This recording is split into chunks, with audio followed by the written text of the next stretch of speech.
When we come to start the championship, I think there'll be a lot of excitement in terms of what we could potentially do based upon the fact that Chris Davis now can see where the gaps are. We can see where the gaps are. So therefore they must see where the gaps are. And I'm sure the club will work hard to fill those gaps for next season. But these games now are an opportunity for the players to state their claim for a place next season.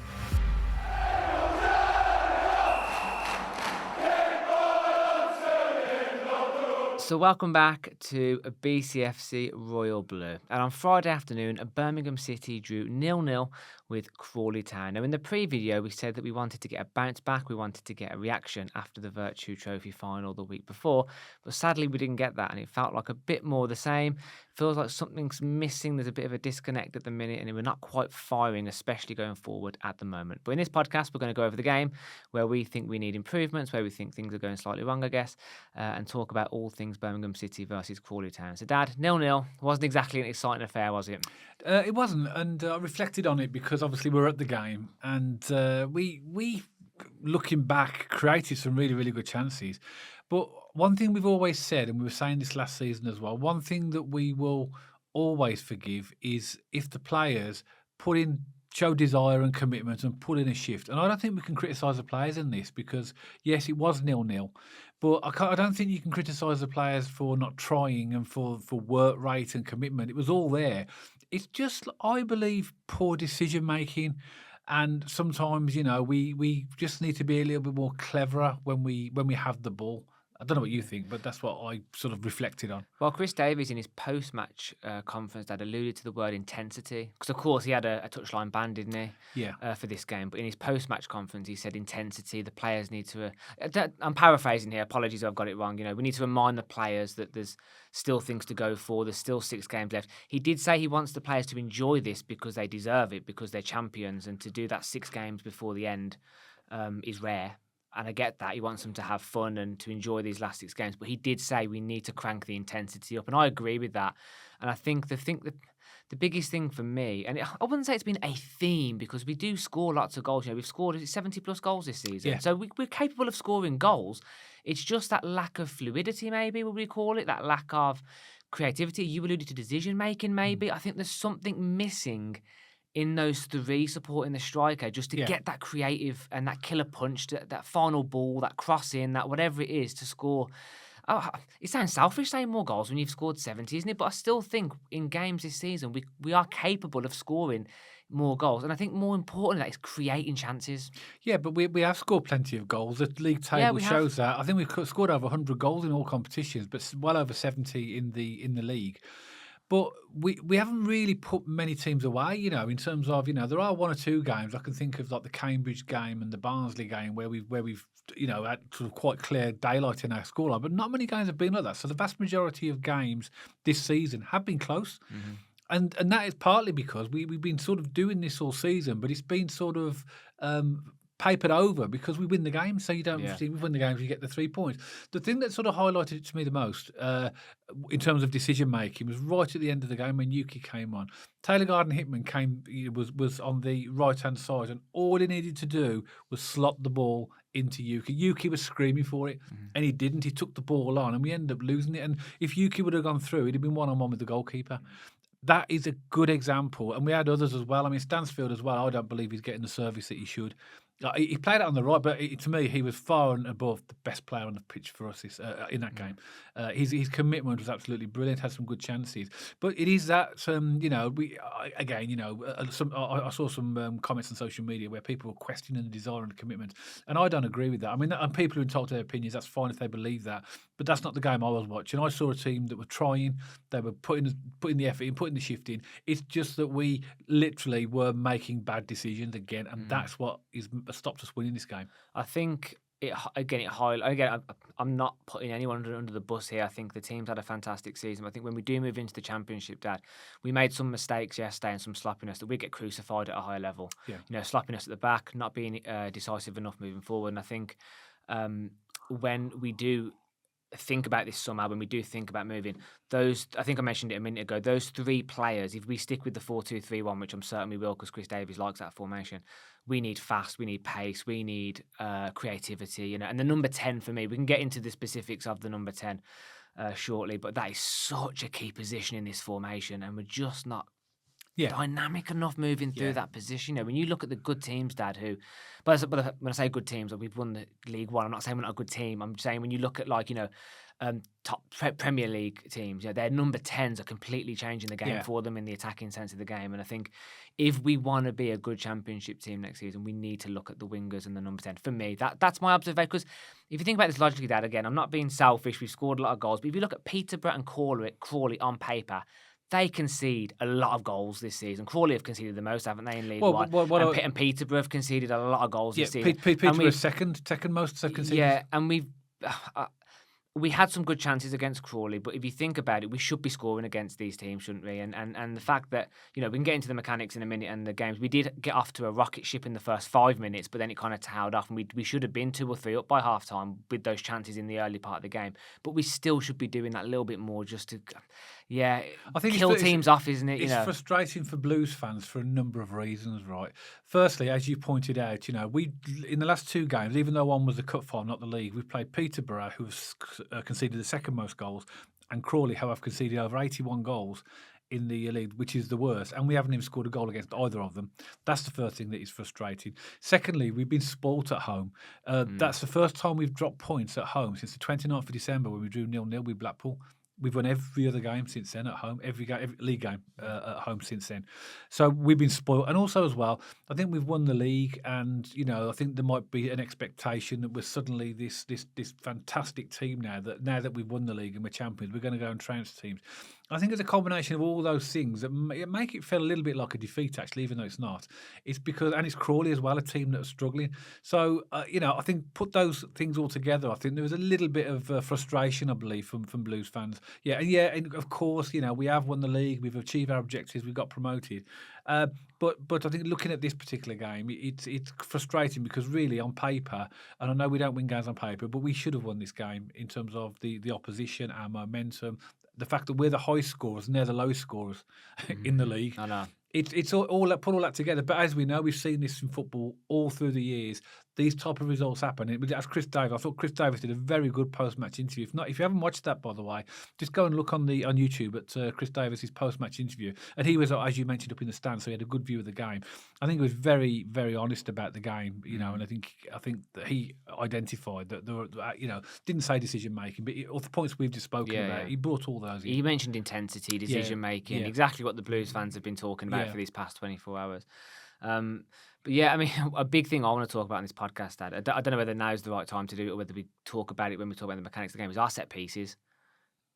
Something's not right, is it? And again, it sounds weird saying that because we have scored a relatively decent amount, but that's only because of the amount we get. If you look at the percentage of converted, aren't we in the bottom 4 of conversions of set pieces? I looked at a stat about 5 weeks ago, and in the whole of League One, I think we were 5th bottom for the amount of goals that we've scored from set pieces this season. 5th bottom. That is mad, isn't it? For a team that's won the league by an absolute country mile. The last team I remember, Dad, or the last team in terms of that I remember, every time we got a set piece, I thought, we might actually be in for a chance here. Remember Eustace's full season that we had? Yeah. I remember when Bristol City had Bristol City at St. Andrews. I think we scored 2 or 3 from set pieces, literally from, I think it was 2 from a corner and another from something else. But I just remember that season being really prolific from set pieces. The Swansea game, do you remember when we scored in the last minute to win 4-3 away? That was from a corner.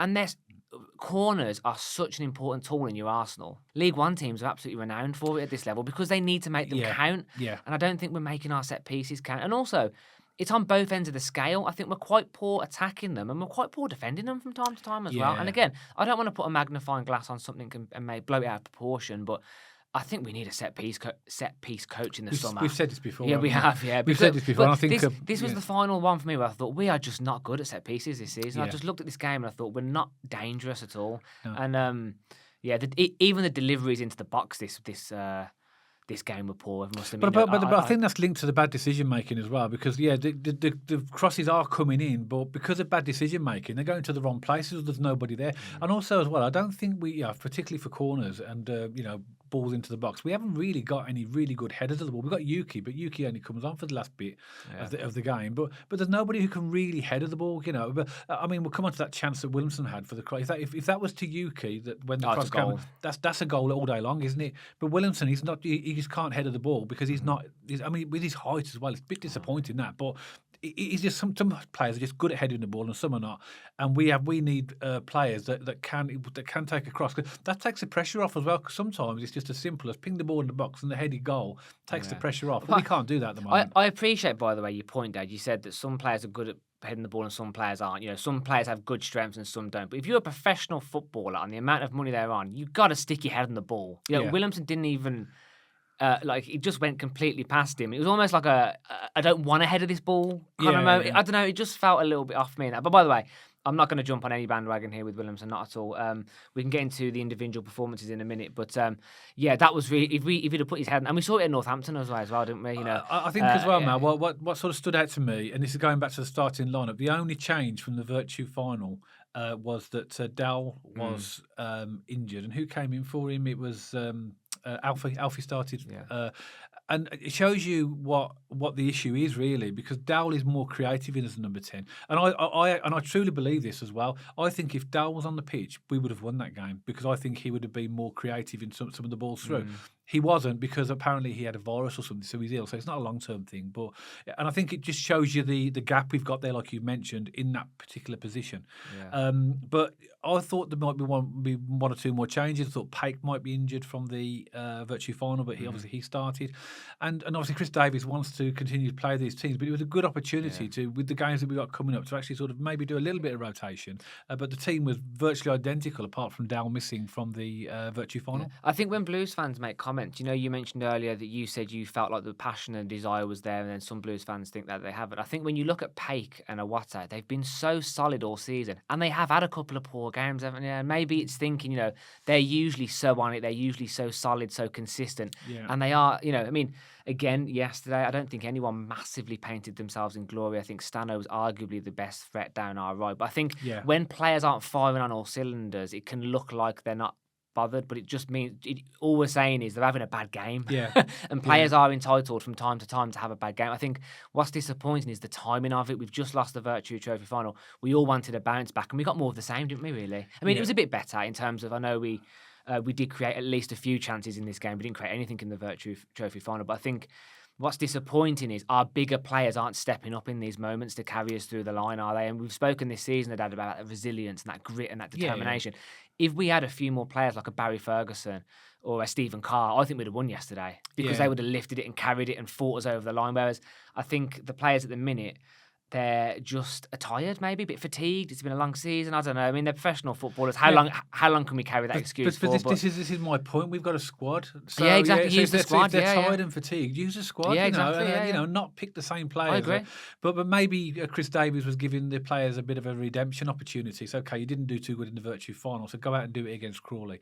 Clearly, I can say for me, I've got no problem with the work rate, the commitment, the press of the players. They all tried really, really hard, in my opinion. And I don't think that was the problem, because that's the one thing we don't forgive, isn't it? When a player doesn't feel like they're putting up. I don't think you can criticise any player really for that. I think everybody tried their utmost to do it. So that tells me this is not a major problem. This is a footballing thing, isn't it? In terms of decision making, more directness where we need to be, and just taking chances when we get them. So just going back to the first half, we had a great early on. We should have been 3 or 4 up. We got off like a rocket ship. Well, in the first few minutes, Water played a fantastic ball over the top to Stansfield. It went through one-on-one with the goalkeeper, and the goalkeeper made save. If he'd just knocked it slightly more to the right, it would have been a goal. But an emergency goalkeeper as well, was it Toby Stewart? I think Crawley just signed him as an emergency loan. Okay. From Portsmouth, I think he came from. But he did well there to save that. So that should when Stansfield went through there, you automatically think that's going to be 1-0, don't you? But goalkeeper saved it, and they managed to clear it. And there was a chance just after that again. Ryan Alsop again, ball over the top to Stansfield, and this is where he went through and shot and hit the post.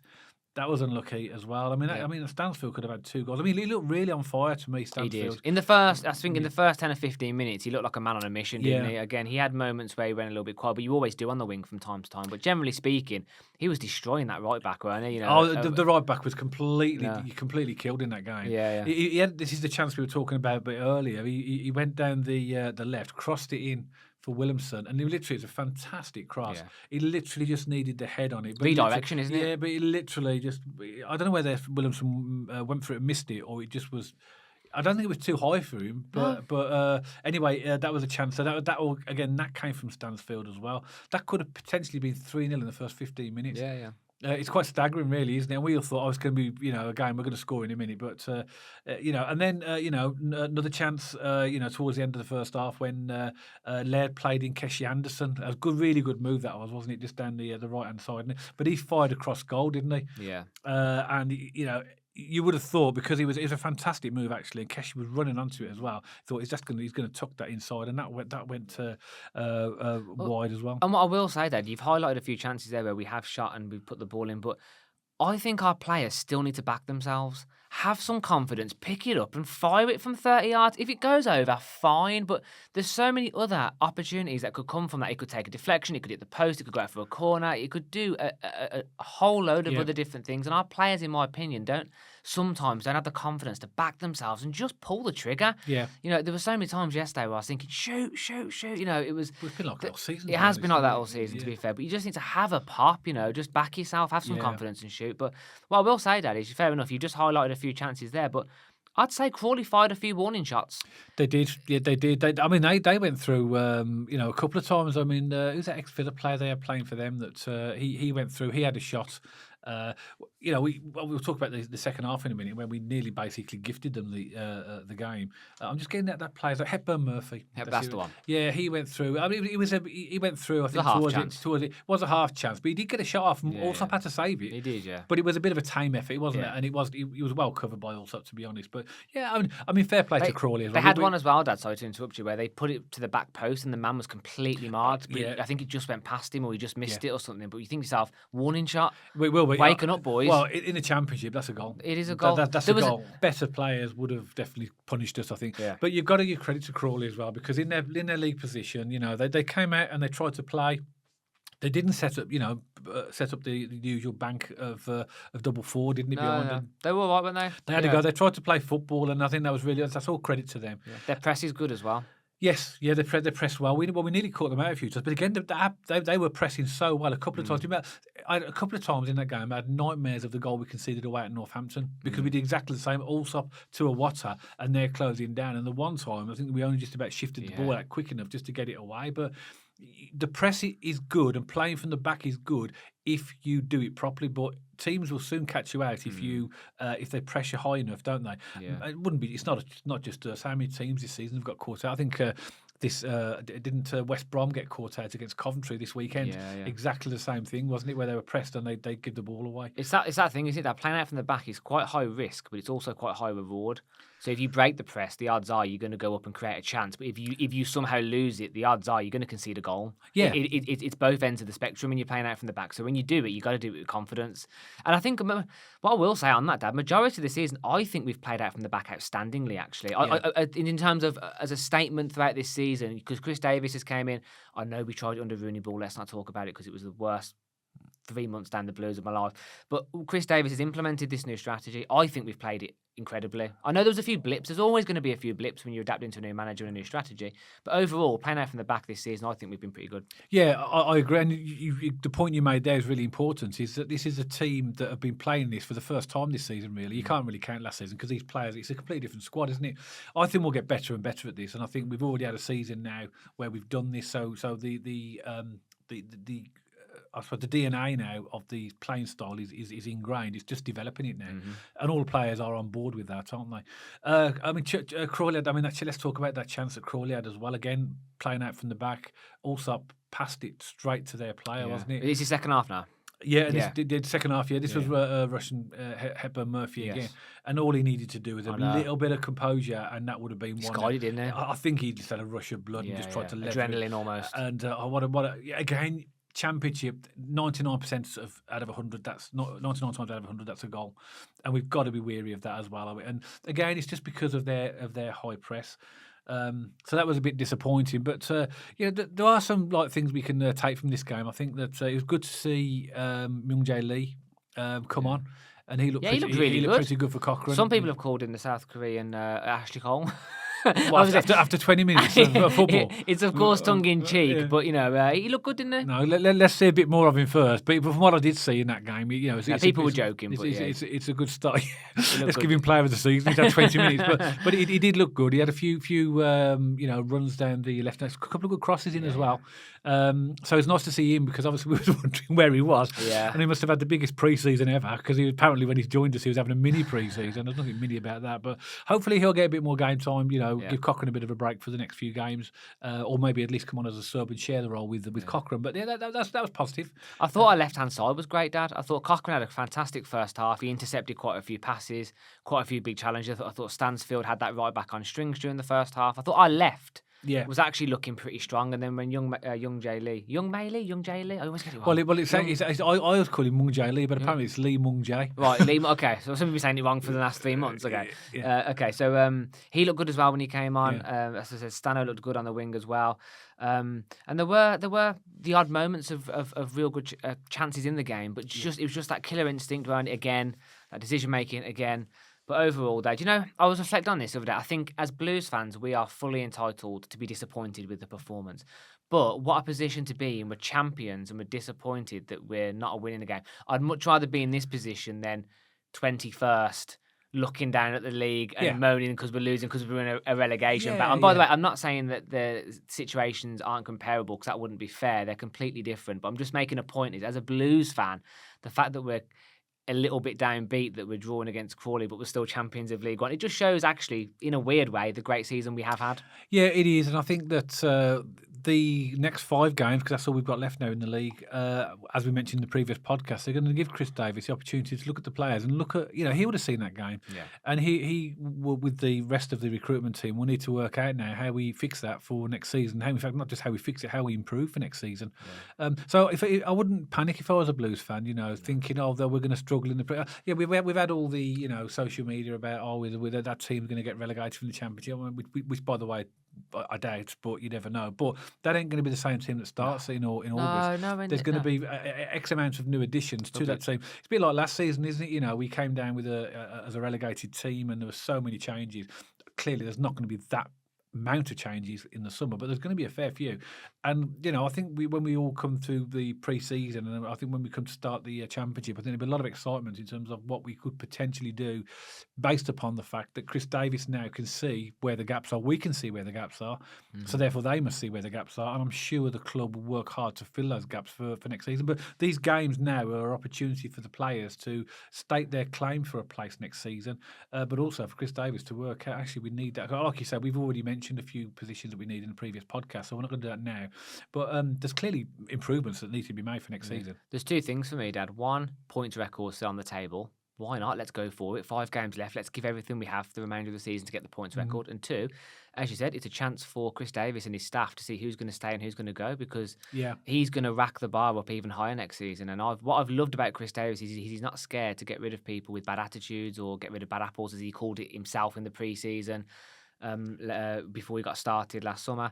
So I have no doubt, absolutely no doubt, we're going to see it's not going to be nowhere near what we did last summer, but there's still going to be a lot of turnover this summer at this club. I have no doubt about it. So completely agree. This is a great chance for these players to show Chris Davis what they're about. Yeah, I think we might be surprised by some of the players that leave as well. Agreed. I think that, if you're as ruthless as Tom Wagner is, and you want success and you want it quickly, you can't keep players on sentiment. No. You can't. Sentiment has no part to play in success, and that is what, Chris Davis, I'm sure Tom Wagner will be having conversations, what you need, and you've got to be absolutely ruthless, and I think Tom Wagner will be in terms of, if a player hasn't stepped up to the mark or hasn't good enough. I'm not going to name names because I think Blues players will have their own opinions on players. I mean, there are some players that we can think of in such a good season we've had, and there's a lot of fantastic players. There's one or two that haven't really had any major impact on that team, and they're the players I think will be vulnerable to potentially leaving in the summer. There's a few positions we need to strengthen. No doubt about it, definitely. And I'm going to call it out. The number 10 for me is a biggie. We need to improve that in the Championship next season. That is a key position, isn't it? Yeah, and it'll be interesting to see what the Blues do. But one final point for me, Matt. We had Crawley, surprisingly, for a team so low in the league and in the position they're in. I was very impressed with them in terms of not their quality of football, by the way, because they were hoofing the ball out and whatever. Poor passing, weren't it? It's just their desire to try and sort of play football. But I mean, you can see why they are where they are because of sometimes the quality of football was really bad. We were in my opinion, a far more superior team to them. But then that's obvious because we're top of the league and they're near the bottom. But we had 59% possession that game, which is one of the lowest we've had all season. We had 13 shots on target, only 3 on target, and that in itself is a stat that shows you that we clearly need to be a lot better going forward. But I'm saying that.